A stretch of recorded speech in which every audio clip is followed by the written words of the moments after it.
Well, I decided to put this on YouTube because I'm having problems with it myself. And one thing about it is it's about the integumentary system. I kind of have issues with pronouncing most of it and seeing most of it and looking at most of it. But I'm going to go for it. And the integumentary system is skin and accessory organs, hair, nails, and glands. Skin is the largest organ, approximately 15% of body weight. And there are two layers, the epidermis, the outer layer, the dermis is beneath the epidermis. The hypodermis is the superficial layer, which is called fat. It's not a part of the integument system. It's energy reserved. The integument is classified as thin, based, or relatively thickness of the epidermis in a particular region. There's thick skin, which has sweat glands but no hair follicles. Then there's thin skin, which has hair follicles and sweat glands. And that's the rest of the body. Resistance to trauma is the functions of the integumentary system. Has protein character that gives durability, contributes to waterproofness of the skin. Then there's acid mantle. That's the protective film that covers the skin. And it keeps bacteria from overgrowth and protects from contact with some bacteria. The other barrier functions is the melanin. That's the pigments in our skin. That's related to skin color. Then there's vitamin D synthesis. It contributes to bone development and synthesis. As you can see, I'm having problems with this. Sensation, that's the nerve endings. Thermal regulation is the hot and cold, whether you're hot and cold. Transmits signals from the blood vessels to the brain.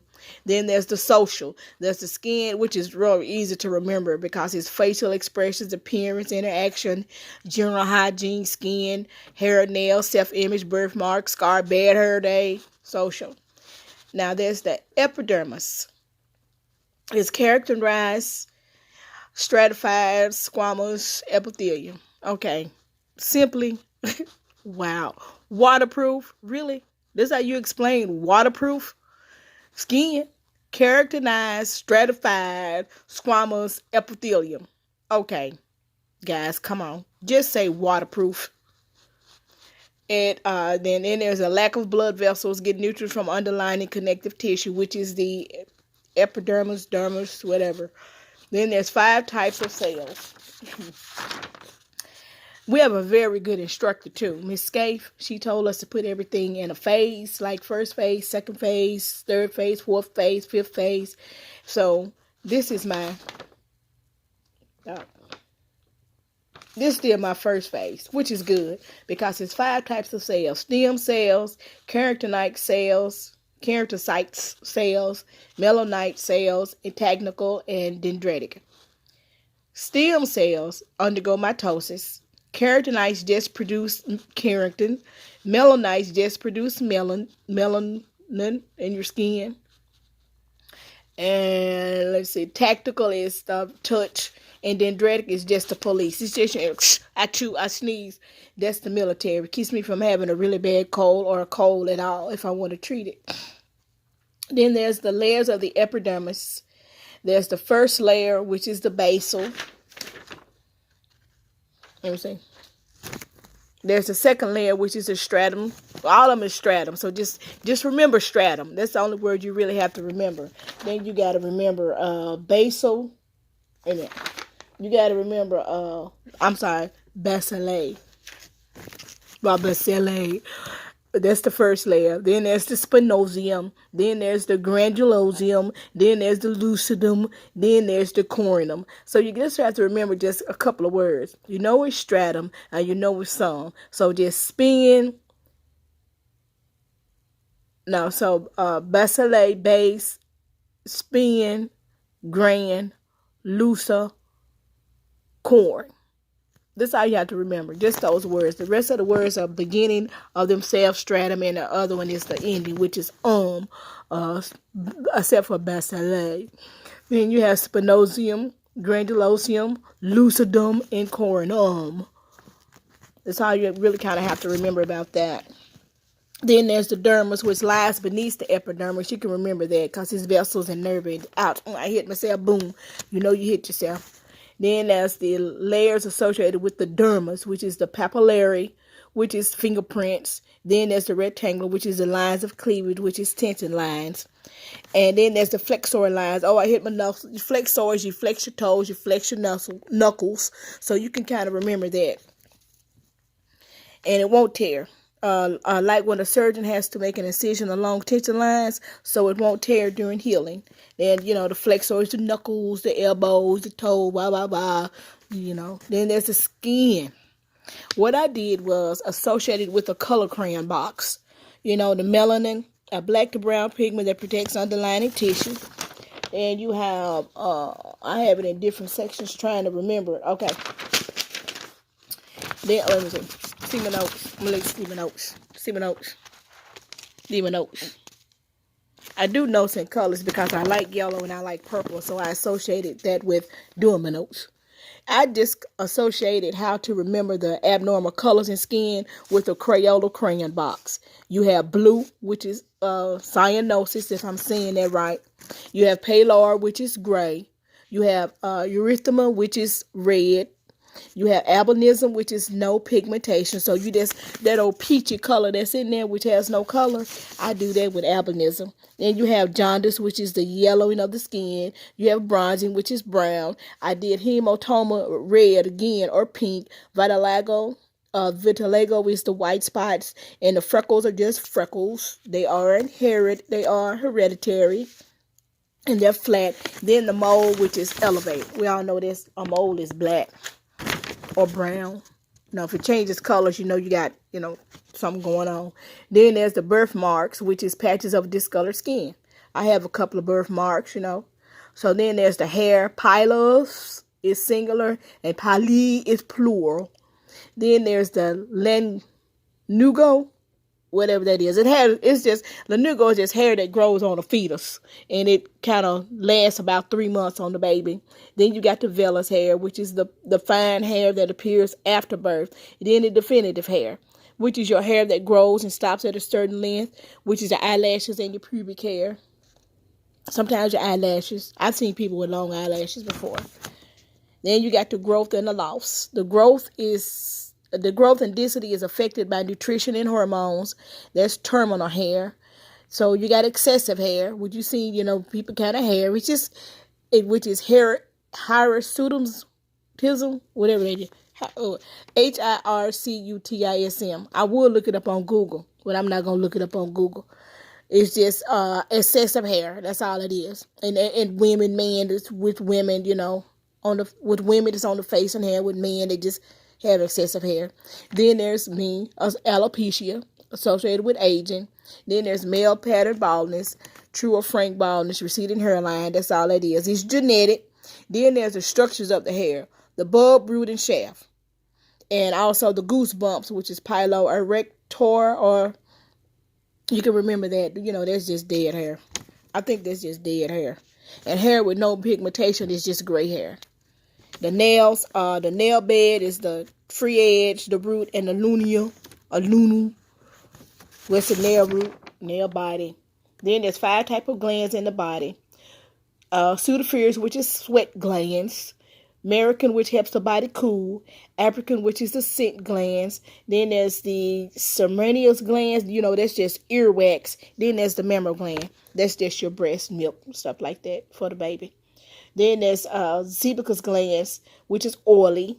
Pseudospheres is sweat, and sebacous is oily. You have to remember that. It keeps hair pliable. Then there's the skin cancer. There's basal cell carcinoma. That's the least dangerous. And then there's squamous cell. Just remember basal and squamous. Most common, and squamous is, if it's detected early, you have a chance for surgical removal. Then there's melanoma. That's the most deadly. And our instructor told us that they think fluid loss is a cause of death, but really bacteria is the most cause of death in there. Then there's the ABCD rule. As, bow, cold, die. Asymmetrical, bow, border, cold, color, die, diameter.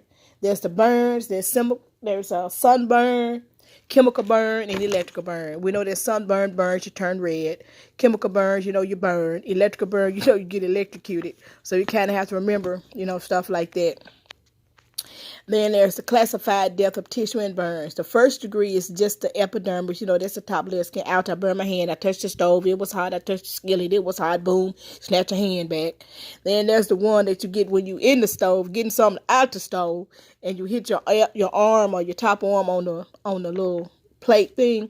It's gonna be a blister. You already know that. That's second degree burn. Then there's a third degree burn. That's the nerve endings. You don't feel no pain because you've actually really burned yourself, to the nerves and the hair follicles and the glands. Then there's the fourth degree burn, all the way to the bone. Typically, there's no pain with the third degree burn. The rule of nines. Just remember 25, 10, and 3. 25 is second degree burns over the body. 10% is third degree burns. Third degree burns are on the face and hands or feet. That's critical. You know how it interacts with all the organ systems. You get a burn. After I burn myself, your brain think, whoosh, I got a burn. And, you snatch your hand back. Some you do, some you don't. Now, you don't want to burn yourself.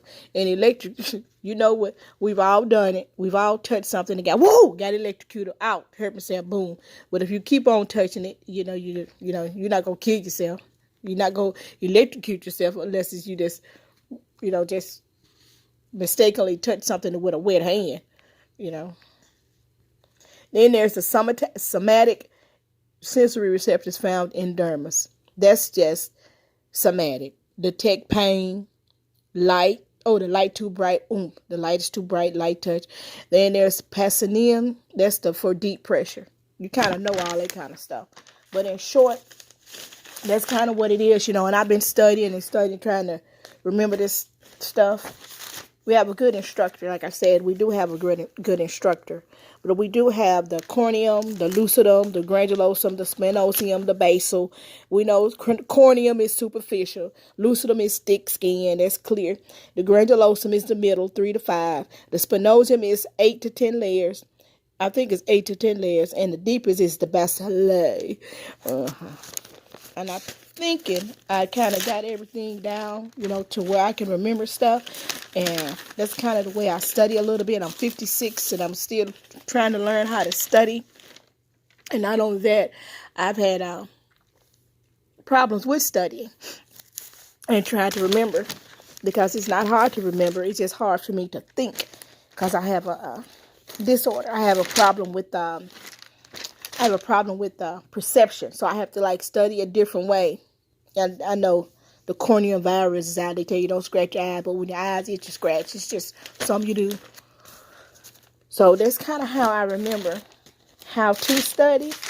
It's kind of hard in a way for me to study, but that's the way that I study. I kind of study quickly. I put up little notes.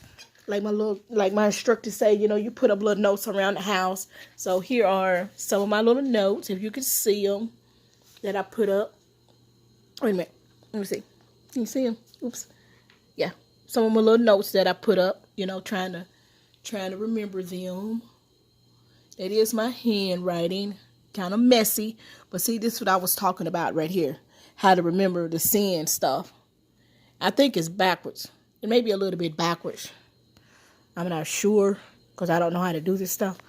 So I'm trying to learn how to do stuff, a little bit. Maybe it'll help somebody out, or maybe it'll encourage someone out that's going to school that's like 20 years younger than me, or even 30 years younger than me, because I am almost 60. So I know if I can learn this stuff and try to pass my classes, hopefully I will encourage you to do this also. And I made the decision to try and help myself and better myself, because I'd been on disability for so long and I'd been sick for so long. And I just decided to get a degree in genetic counseling. So I'm working on my master's in genetic counseling. Hopefully I'll be able to help families out, And I have a hard time with my eyes.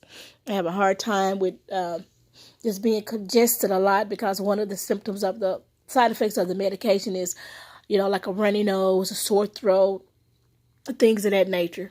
So I'm always sneezing and coughing, because I don't know what's going to affect me in the environment anymore. So I just kind of keep my hair covered up, keep my nails clean, keep my face clean, try to keep everything clean. So hopefully this will help someone out. And I hope that it does help someone. But this is how I kind of study. I hope I went over the nails. I think I went over the nails with you all too. And I'm hoping that I did. If I didn't, just simply study the things that you already know about your body. Goosebumps is when you're cold. The hair is like thick. It's like Medusa. The inner is thick. The middle is hard. And the outer is just like split ends. It's like the cuticle, the alopecia is just hair loss. And then there's the vellus and the lanugo. That's the fetus hair. The vellus is, I believe, it's like non-pigment. But if not, you got your skin pigmentation, So hopefully this will help. And if I kind of skipped over anything, you can kind of just look at it. You look at it for last. Look at it and say, hey, she's really all over the place. But one thing about being all over the place, I don't study in 1, 2, ABC, 1, 2, 3, 4, 5, 6. I kind of pick things out and study them so my brain can kind of go different ways and kind of think for itself. Instead of reading A, B, C, D, E, F, G, I'll pick maybe E, then I'll go to A, then I'll pick B, and I'll go to C, or I'll pick the first phase, like my instructor said, and go through the third phase. Study the first phase a day, study the second phase a day, and I'll go back and I'll pick the first phase and start at the bottom or start in the middle. But I just start somewhere, but I won't start exactly at that, because when it comes to straight lining, studying, I forget. And I associate things with, like I know that the color crayon box, I know that those are the pigmentations in the skin. I know that the ABCD rule is the burns. I know that the 1st degree, 2nd degree, 3rd degree, 4th degree, 25, 25, 10. I know that's, kind of, is it 10? Could be 20. I don't know. But anyway, I kind of study like that to help myself remember. Now, when I get my empty page test, I kind of get an anxiety, but I think about it. A, B, C, D, color crayon box, and things like that, to try to associate my studying with something that I already know. And that's kind of hard to do sometimes. So that's what I do, and I hope this helped you.